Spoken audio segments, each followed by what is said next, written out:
상관분석이 뭐 전 세계에서 가장 많이 쓰고 보통 얘기하다 보면 뭐 두 개가 상관이 있으니까 해서 상관분석 딱 돌려가지고 그 옛날에 뭐 슈퍼나 백화점 매출이 주가와 관련이 있다 뭐 이런 얘기가 있어서 저희가 이제 분석을 해봤더니 실제 슈퍼 매출과 주가와 관련이 있고 백화점 매출도 주가와 관련이 있고 이런 겁니다. 상관계 값이 마이너스면 음위관계라는 의미죠. 음위관계라는 의미.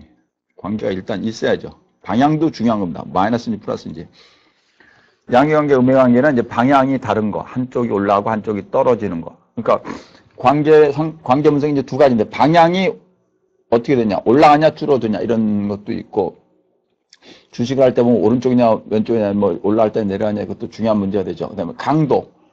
관계의 강도가 크냐 적으냐. 그래서 그것이 기업 발전에 올라가는데 관련되는 거냐. 우리나라가 이제 과거에 뭐 정치 자금들 많이 주고 그러는데 미국에서는 합법적인 로비가 있고 불법적인 로비는 잘 안 하죠. 지금 현재 큰일 나죠. 감옥 한 200년 막 걸리고 그러니까. 합법적인 로비는 하고 있는데 이제 우리나라는 불법적인 로비가 있었는데 요새 이제 많이 줄었는데 그러니까 정치 로비를 하는 것이 기업의 성과에 플러스냐 마이너스냐. 플러스라면 당연히 해야 되고 합법화가 되겠죠. 근데 마이너스죠. 마이너스니까 이제 못하게 하고. 그 다음에 강도가 그게 크게 관련이 되느냐 적게 관련이 되느냐 중요한 문제죠. 선형관계 여기서 중요한 겁니다. 상관관계는 선형관계입니다. 나중에 이제 회귀분석이 나올 건데 상관관계는 사실 회귀분석의 작은 형태라고 볼 수 있습니다. 회귀분석을 가지고 작은 형태. 저번에 제가 이제 차이분석이 두 가지가 있죠. T분석과 분산분석. 근데 결국 분산분석이 대표고 차이분석은 이제 T분석 그 밑에 이제 작은 거라고 볼 수 있습니다. 관계에도 마찬가지입니다. 회귀분석이 큰 거고 상관분석이 작은 거죠. 상관분석이 이제 작은 거고 회귀분석 큰 거. 근데 회귀분석 자체가 리니어 릴레이션십입니다. 선형관계. 이 커비 리니어, 곡선관계가 되면 실제 그걸 추정하기가 상당히 힘듭니다. 커비 리니어는 저도 좀 배우다가 하도 헷갈려가지고 구간이 어디서 어디까지 가고 어디서 어디까지 가는 거를 추정하는 거지 그게 커비 리니어, 곡선 관계에서 릴레이션을 구하는 거 상당히 어렵습니다. 우리가 이제 여러분이 계량 경영학이라는 거 하면 경영과 매니지먼트 사이언스 과목도 보면 선형 계획법, 리니어 프로그램이라는데 그 프로그래밍 자체가 선형 계획법인데 정수 계획법도 선형 관계. 그러니까 직선의 관계에 있을 때 우리가 계산할 수 있는 게 곡선의 관계가 되면 지금 상당히 복잡해지는 겁니다. 저는 나로 우주선을 쏠 때 아주 재밌게 봤습니다. 제가 통계학의 개념을 가지고 좀 물리학은 모르지만 근데 쭉 직선으로 올라가다가 약간 5도 정도 우측으로 틀어가지고 올라간다면서 이제 물리학 박사가 얘기하실 때 천체 물리학 박사 얘기할 때 저걸 어떻게 계산했을까?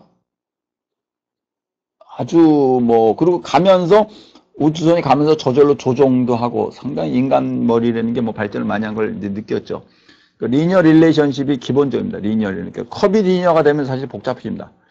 상관계수는 리니어. 사실 여러분이 커비 리니어를 몰라도 평생을 사는데 거의 문제 없을 겁니다. 우리 평생을 사는데 중요한 거는 여러분이 경영학과에서 들고 제가 기업체를 한 50개 이상을 자문을 해봤는데 국내외나 벤처를 해봤는데 실제 커비 리니어를 몰라도 거의 문제 없고 현실에 이렇게 선형관계입니다. 선형은 하나가 늘어가면 둘이 는다. 우리 고등학교 다닐 때 이런 거 배웠죠. y는 2x 플러스 3. 그게 뭡니까? 절편이 3이고 y는 2x. 2가 기울기죠. 슬로우프가. 그래서 하나가 x가 1이 되면 y가 2가 됩니다. 이게 2의 관계라는 겁니다. 2의 관계. y는 2x 플러스 3이면 3은 절편이니까 상관이 없고 y는 2x죠. 2x. 이게 회귀분석의 핵심입니다. 2의 관계라는 거지. 2. 상관계수 사용할 때 주의점입니다. 두 변수에 대해 짝지어진 관계가 어떤 순서로 계산하는지는 상관이 없습니다. A와 B를 계산하든지 B와 A를 그건 상관이 없어요. 키와 몸무게의 관계를 구하거나 몸무게의 키와 관계는 똑같아. 그건 수학적이니까 상관이 없습니다. 그러나 회귀분석은 달라집니다. 회귀분석은 독립변수와 종속변수의 관계를 분석하는 겁니다. 제가 한번 말씀드렸죠. job satisfaction이 job performance에 영향을 준다. 그러니까 직무를 만족하면 직무를 열심히 한다. job satisfaction이 job performance에 영향을 준다 했을 때는 독립변수가 JS, job satisfaction. 종속변수가 어떻게 됩니까? 종속변수가 직무 만족, job performance, JP죠. 그러니까 직무 만족이 직무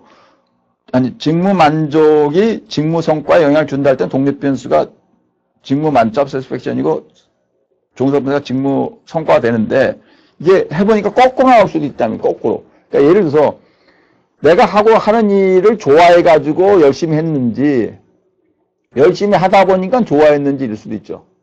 우리 연애할 때는 그런 게 없습니까? 그냥 남자친구를 만났는데 좋아하다 보니까 뭐 데이트를 열심히 계속하는 거와 그냥 데이트를 열심히 하다 보니까 좋아질 수도 있죠. 그러니까 그게 어느 게 먼저인지 모른다니. 이게 그러니까 상관관계에서는 그게 A가 B에 영향을 주는지 B가 A에 영향을 주는지 모르고 하여튼 뭐 둘이 관련이 있다. 관련이 있다는 겁니다. 관련. 근데 회귀분석은 관련이 있는데 하나가 다른 거에 영향을 주고 있다. 이렇게 한다. 지금 이제 그게 이제 기본적으로 이제 통계로 가장 많이 나오는 거. 우리 학생들 중에는 뭐 담배 피우는 학생들 별로 없겠지만 저는 담배를 많이 피다가 한 20몇 년 전에 어느 분이 이제 돌아가실 때 이제 그때 끊었는데 지금 한 25년이 넘은 것 같은데요. 25년. 한 몇 년 된 것 같은데 맨날 미국에서도 보면 통계학 수업, 경영통계 수업에 되면 스모킹이 캔서에, 그러니까 그 폐암에, 렁캔서죠. 렁캔서에 영향을 주냐, 안 주냐. 영향을 주냐, 안 주냐. 그 미국에서도, 우리나라도 그랬죠. 담배 때문에 폐암이 걸렸다 해서 소송을 막 걸었는데, 판사들이 결정을 어떻게 냅니까, 대부분에. 담배하고 폐암은 관련이 있는 것 같다. 그러나, 담배가 폐암을 확실하게 유발했다는 증거는 지금 없다. 그래서 지금 보면 그게 결론이 안 나죠. 만약에 담배가 폐암을 유발한다고 하면 판사가 우리 결정을 내리고 판사 결정 내리면 과학자들이 전부 경제 통계나 전부 과학자들이 심리 통계나 뭐 의학 통계 다 그렇게 내리고 그렇게 냈어. 인류 역사상에서 담배를 피우면 폐암이 걸린다 이렇게 확정이 되면 전 세계가 담배를 못 팔게 하겠죠. 당연히 못 하게 만들면 아마 감옥 갈 겁니다. 우리나라도 그러고. 우리나라 국가에서 거의 개입되는 건데, 담배가 폐암에 직접적인 영향을 준다는 걸 먹으면 안 되죠. 만약에 술이 인간의 몸에 직접적인 영향을 준다, 뭐, 간접적인 영향을 준다, 직접적인 영향을 준다 그러면 그 술 못 먹게 하죠. 옛날에 미국에서 금주령이 낸 게 다 그렇게 내는 거죠. 그렇죠? 먹지 말아야 되는 거죠. 술도 그러고 담배도 그러고. 근데 그렇지 않단 말이에요, 지금. 그러니까, 그런데 담배하고 폐암하고는 관련은 된 것 같아. 관련이 된 거하고 직접적인 영향은 다를 수가 있을 겁니다. 그렇죠? 그래서 이게 이제 복잡해지는, 그건 실험을 했는데, 그거는 이제 모델을 회귀분석 갖고 되는 게 아니고 아주 복잡해지는 겁니다. 하여튼, 그건 됐고. 곡선형 자료에서는 잘 구하지 못한다. 그건 뭐, forget it. 오케이. 선형성의 표본줄이 잘못된 경우에는 뭐 왜곡될 수가 있다. 왜곡될 수가 있을 수도 있겠죠. 근데 그게 중요하고, 상관계에서는 데이터가 얼마 많지 않아도 됩니다. 뭐 5개, 10개만 해도 충분합니다. 이렇게 같은 상관계수 값이라도 자료의 형태에 따라서 달라진다. 관계 형태에 따라서 상관계수 0.7 오른쪽 그룹이다. 네? 이게 전부 0.7로 나오는 거예요. 0.7. 0.7인데 1, 2, 3, 4, 5, 6, 7, 8, 9가 다 그렇게 나왔던데 7은 이제 커비리니어 형태고 여러 가지로. 그러니까 상관 분석에는 그림이 여러 가지를 뭐 뭉쳐서도 나오고 관련이 하여튼 0.7은 상당히 높은 겁니다. 관련이 있다는 형태고. SPS를 이용한 상관분석. 에어로빅 접합성과 이게 했을 때 이렇게 쭉 해서 각 변수의 상관계수를 구하라. 그래서 이거 지금 있죠. 이거 황 박사님이 지금 우리 통계연구원에 있는 황 박사님이 저랑 공조를 했는데 이분이 이제 통계치를 준 거고 이렇게 해보면 여기 나오죠. 상관계수. 여기 중요한 게 여기 찍히면 관계가 있는 거 어떻게 합니까? 교수님 여기 별표 있죠. 별표. 마이너스가 있던 그 위에 별표 있잖아요. 별표. 맨 밑에 보시면 별표 하나가 있고 별표 두 개가 있죠. 별표 하나, 둘, 셋. 보통 별표 하나가 0.05 수준, 별표 두 개가 0.01, 별표 세 개가 0.001. 다시요. 별표 하나면 0.05, 별표 두 개면 0.01, 별표 세 개면 0.001. 그런데 뭐냐? 죄송합니다. 별표가 하나 이상만 있으면 다 관련이 있습니다. 여기서 찾아보십시오. 저는 눈이 좀 나빠가지고 잘 안 보이는데 학생은 여기 별표 하나 있는 거는, 별표 하나 있는 거는 그거하고 그것이 다 관계가 있다는 얘기입니다. 에이지하고 지금 뭐가 관계가 있는 건데? 저희 끝에 가면 맥스 펄스인가 그거하고 관련이 있는 것 같은데. 그러니까 별표가 하나 있는 건 마이너스 관계도 있고 플러스. 그러니까 별표가 하나 이상, 하나든 두 개든 세 개든 다 관계가 있는 겁니다. 그럼 두 개는 뭐고 세 개는 뭐냐? 더 심한 관계랍니다. 하나는 관계, 두 개는 관계, 세 개는 관계죠. 그렇죠? 하나의 관계, 두 개의 관계, 세 개의 관계입니다. 그러니까 다 관계. 우리는 보통 얘기하면 어떻게 두 가지 변수 간은 관계가 있다. 그럼 관계가 있다. 관계 있는 거죠. 그 다음에 그걸 뭐 아주 강한 관계 뭐 그건 이제 또 다른 문제고 관계가 있냐 없냐를 상관계수를 하면 이렇게 아웃풋이 바로 나옵니다. 교차 분석. 여기까지 이제 두 변수 간의 관계를 한 거. 이제 교차 분석은 전혀 다릅니다. 요거 잠깐 읽어보십시오. 요거.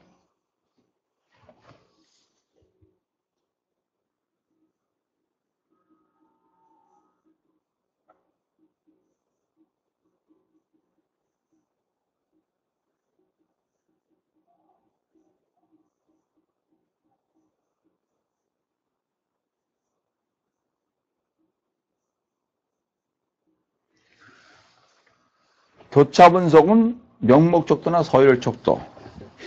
명목이 뭡니까? 그냥 뭐 이름 이런 거. 서울여자대학교 1번, 서강대학교 2번, 건국대학교 3번, 1 더하기 2 더하기 3 나누기 뭐 해야 아무 의미가 없죠. 그냥 1번. 교차 분석. 그러니까 서울여자대학교와 서강대학교, 건국대학교, 대학교와 그 다음에 야구를 좋아하는 정도를 측정을 했어. 그러니까 각 대학교, 남녀 대학교 학생들, 대학교와 야구를 좋아하는 정도가 프로야구를 좋아하는 정도 관련이 있느냐 없느냐. 뭐 있을 수도 있고 없을 수도 있겠죠. 이런 거. 서열적도는 뭐 요게 요거보다 좀 크다 짧다 뭐. 명목적도나 서열적도로 측정한 범주형 변수. 이게 캐테고리컬 베어리블인데 캐테고리컬 베어리블. 범주형 변수는 관심 변수가 범주를 값으로 갖는 경우를 말하면 이렇게 된다. 뭐 변수 기독교, 카톨릭과 불교, 이슬람계 무종교를 하고 남자 여자를 하면 어떻게 됩니까? 요건 뭡니까? 성별과 종교 선택 간의 관련이 있느냐 없느냐 이거죠. 있을 수도 있고 없을 수도 있고 있을 수도 있고 없을 수도 있겠네.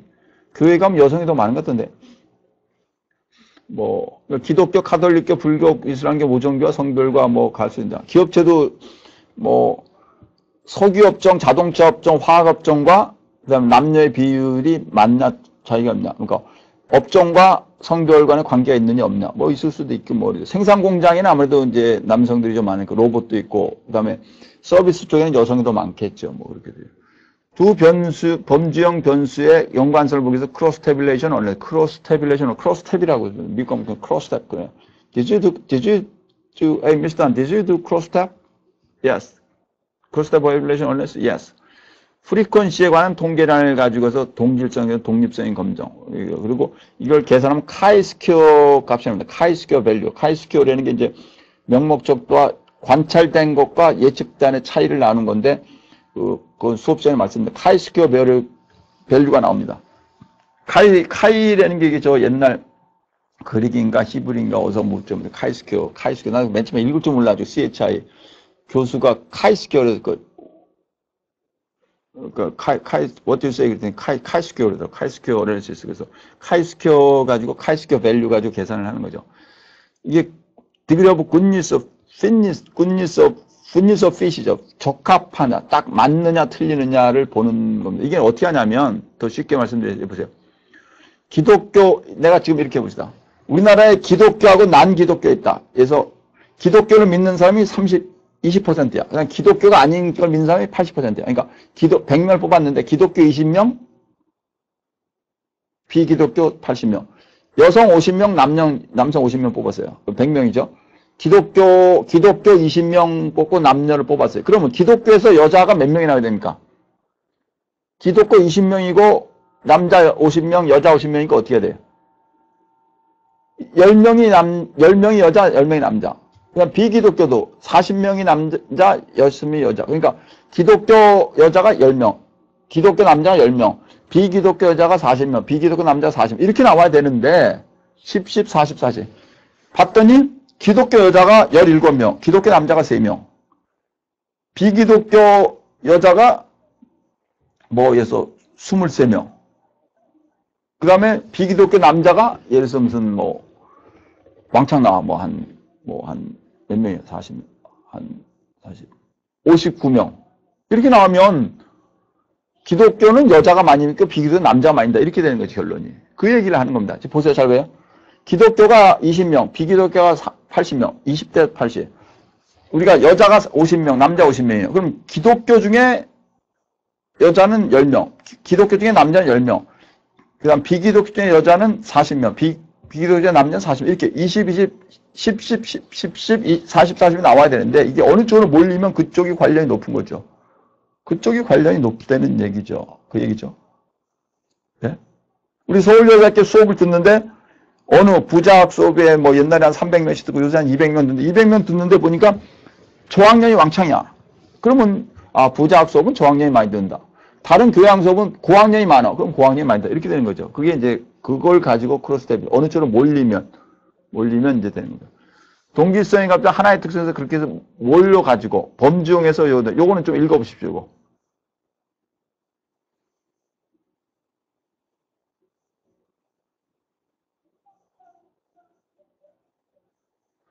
이게 기본적으로 개념이 뭐냐면 관련성이 없다면 우리가 예상한 대로 나와야 될 거다. 관련성이 있다면 뭔가 다른 걸 하는 거죠. 그렇죠? 우리 뭐 범죄 조사할 때도 그죠. 관련성이 없다. 기업에서 횡령을 했느냐? 오늘 아침에 신문에도 뭐 100억을 뭐 종업원들이 뭐 주가 조작을 해서 어떻게 했다. 관련성이 없는 사람은 그 근처에 일단 관련이 가질 않아. 내용도 잘 몰라. 근데 그 근처에 있었고 내용을 많이 알아. 그럼 관련성이 있다고 보는 거죠. 그런 얘기입니다. 관련성이 있다. 우리 범죄 추적할 때 경찰들이 뭐니까 이 사람과 이 사람 관련이 있나? 이 사람 압니까? 몰라요. 저는 누군지도 모르고. 뭐 그렇죠. 그걸 그러니까 관련성이 있어야지 뭐가 거기서 발견이 되는 거 똑같죠. 관련성이 있다면 예측보다 많이 가는 거죠. 많이 가는 거. 많이 하는 거. 여기 보시면 요겁니다. 여기 계산해 봅시다. 학생들. 여기 요 표하고 요거 보세요. 요거 세 개 표입니다. 하나, 둘, 셋. 요걸 다 이해하면 되는데 요거를 이해하면 교차 분석의 아주 핵심을 다 이해하는 거 수업 시간에 이걸 다 계산을 할 겁니다. 보세요 한번. 하여튼 뭐 주요다. SIDS와 정상. 이게 저는 SIDS 잘 뭔지 모르겠지만 그다음에 첫째, 둘째 있습니다. 지금 보세요. 90이 이렇게 쭉 있죠, 쭉.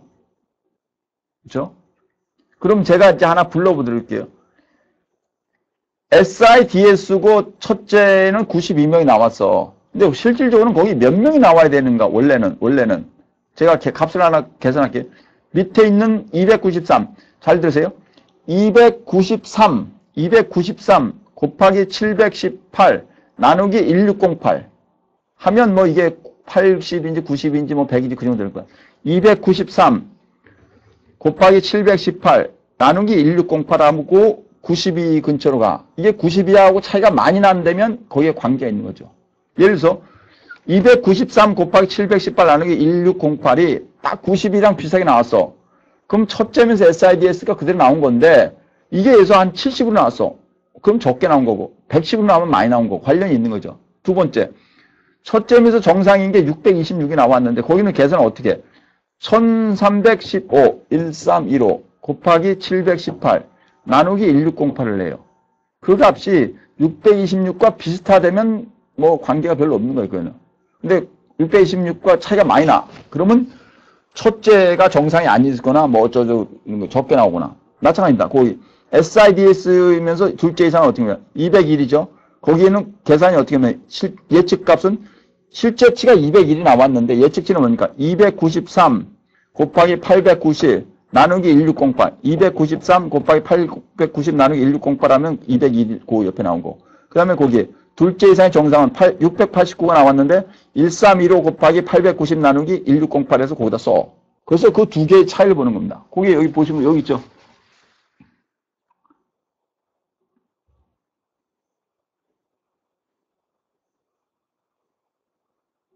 여기 보세요. 여기 기대빈도가 그겁니다. 기대빈도.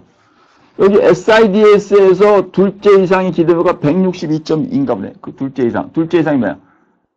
SIDS에서 둘째 이상이 201로 나왔는데 거기 기대빈도가 어떻게 해? 890 곱하기 293 나누기 1608 하면 얼마입니까? 그게 162.2인가 뭐 182.2인가 봐요. 그 옆에 SIDS 정상이면서 둘째 이상이 727.5가 나와서 727.5가 둘째 이상의 정상. 이건 뭐야? 여기 689죠. 둘째 이상도 정상. 근데 890 곱하기 1315 나누기 1608 했더니 727.5가 나온 거예요. 그러니까 689명인가 나와야 되는데 727.5가 나온 거 좀 차이가 있죠. 201명이 나왔는데 182.1. 그러니까 둘째 이상이 이상일 때는 좀 적게 나오고 정상일 때는 좀 많이 나오고 밑에 SIDS가 이상이면은 첫째일 때는 92인가 나왔는데 180.8, 180.8이 어떻게 나온 거예요? 그게 이거죠. 180.8이 어떻게 나온 거예요? SIDS가 첫째면서 이거는 293 곱하기 718 나누기 1608. 이게 92하고 차이죠, 이게. 그 다음에 SIDS가 정상이면서 둘째인 687.2 어떻게 나왔어요? 687.2 어떻게 나왔어요? 890 곱하기 132로 나누기 1608. 기대 빈도와 실제 빈도의 차이를 해가지고 쭉 계산을 한 겁니다. 그래서 결론이 봤더니 이게 유효확률이 점점 0.0000이요. 그래서 이거는 관계가 있다. 이렇게 합니다. 관계가 있다. 요거는 다음 시간에 또 설명하겠습니다. 네, 감사합니다.